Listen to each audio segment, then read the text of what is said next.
So FOAMSy, it's an experiment on foams. Foams are a collection of bubbles. People don't realize that they see foam bubbles and they wonder why scientists would be interested by some bubbles. Children like them very much, but it's scientifically it's a very interesting system, and it has so many applications. Fuzzy beverages, meringue, cakes, bread, all of these are foams. You have them for detergency. For instance, you can have, if you want to clean your car, there are machines that use foams and they are very, very efficient. You have foams for oil recovery. You inject foams to push the oil outside of the reservoir. This is very much used. They use CO2 foams to be compatible with the petroleum. Firefighting. This is not a new application, but it's very important because it's more or less the only way to extinguish the fires from organic materials, organic solvents. You cannot use water. So people use foam, and foam, they work because you cover the fire with foam, so you prevent the transfer of oxygen from the outside to what is burning inside. And so since you have no oxygen, the fire stops. All these are liquid foams, but you have also foams that are solid, that they are made in the liquid state and then solidified. So you can just think about foam for insulation, thermal insulation, foam for cushions, for mattresses. All these things are foam, so they are generally polymer foams. So it's a really very big industry. You can foam almost everything. You can foam concrete to have it lighter and resistant. Plaster, you can foam plaster. And glass, nature has found a way to foam glass. This is pumice, and it's just lava that was solidified with a lot of gas that was trapped inside. So it makes this kind of foam, glass foams. But there are many applications of glass foams. They are, very resistant, good insulator for heat, for electricity. And I forgot one of the most interesting and more recent ones for medicine. If you have a cut on your skin, you can apply a foam, and it prevents, contamination and also air to come through with oxygen, so it favors healing. And now it's even used during operation, internal operation, when you cut an organ and you need it to heal and not to bleed for too long, then you can use foam. So foams are everywhere. It's a small box, and in this very small box, you have a carousel with 20 cells. The cells where the foams are made, so they are filled with the solution of the soap. And then there is a piston that is actuated with a magnet that goes back and forth and make the foam. And there is a little part that is a cube at the top where we look at the foam. We have a laser.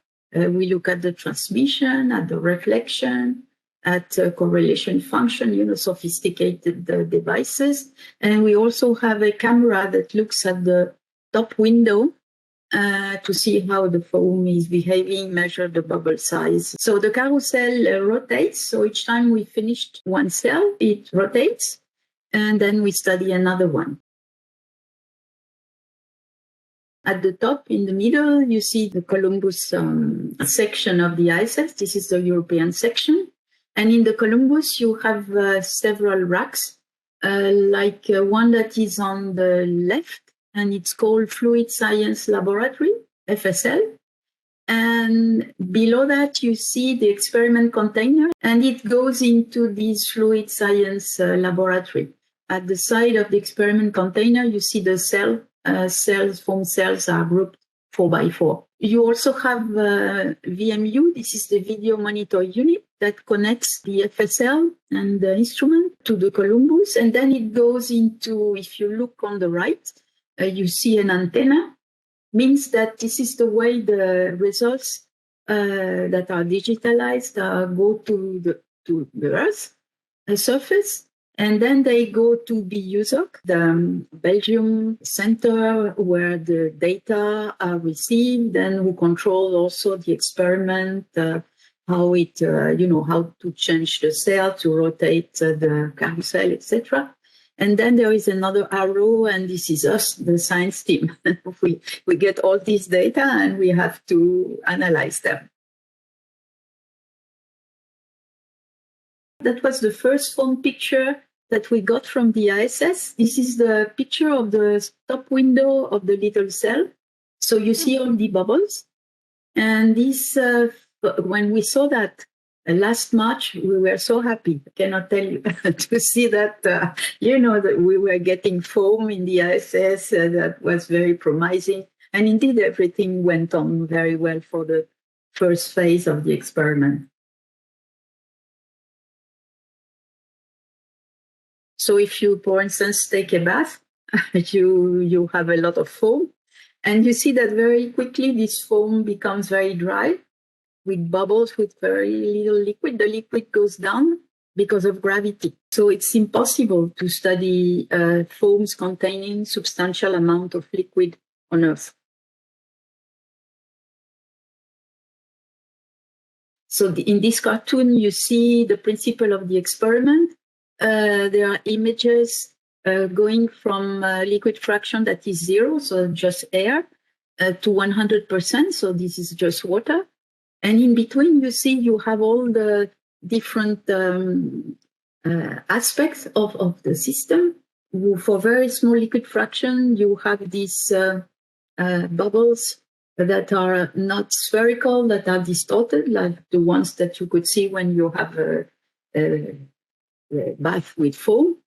And then if you add more liquid, you start seeing better the liquid. And then you reach an interesting point here, which is the limit above which you get, spherical bubbles. These are bubbly liquids, like when you drink, champagne, you see the bubbles that are going up. There are not many bubbles and they are all spherical.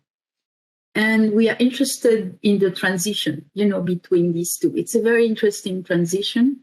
It's called jamming transition. So you see it in many other systems, even, with cars, cars that get jammed in the highway.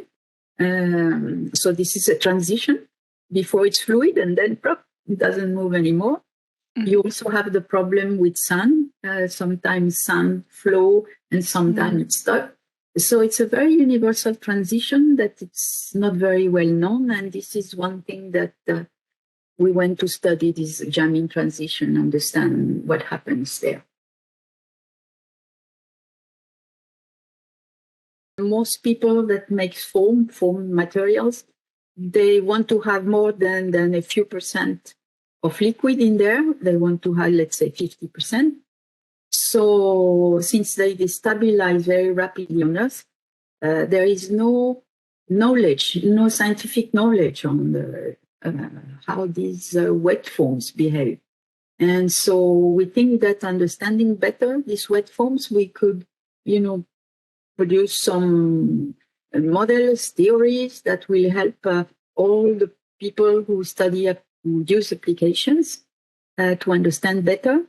Because what I can say is that for the time being, the applications are based on know-how, it's purely empirical.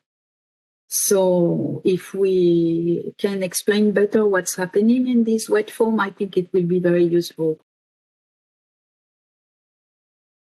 If you want to make a metallic foam,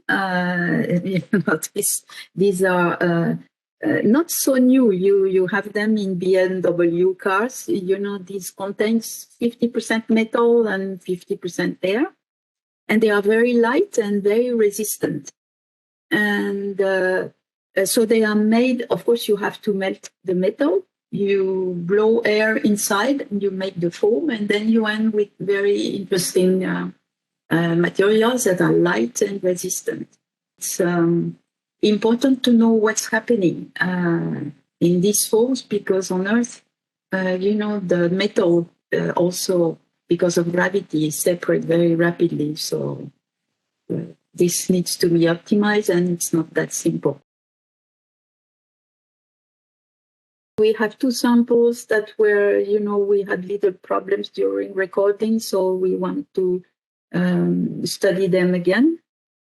And we have made a lot of new samples. Now we want to do more, to change more the system. So we have system with, we are adding glycerin to the water to make it more viscous, to see how the wet foams are behaving. So we will study particular systems that are foamed emulsions, you know, the foams that contain little droplets of oil, very small ones compared to the bubbles. It will allow us to understand what the little particles in between the bubbles are doing during the foam evolution. So it's essentially to change the chemistry. Absolutely.